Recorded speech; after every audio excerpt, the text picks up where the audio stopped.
Сәлем достар, бізде бүгін шампиньон духовкада начинкамен.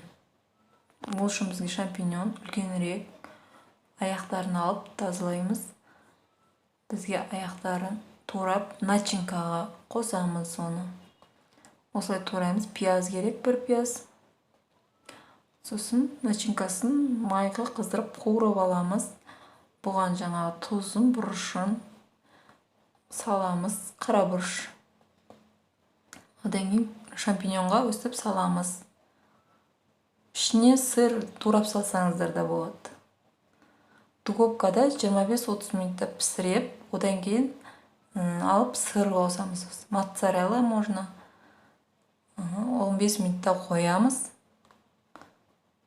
Сочный болады. И соус жасасаңыздар да болады. Ас болсын. Өте дәмді.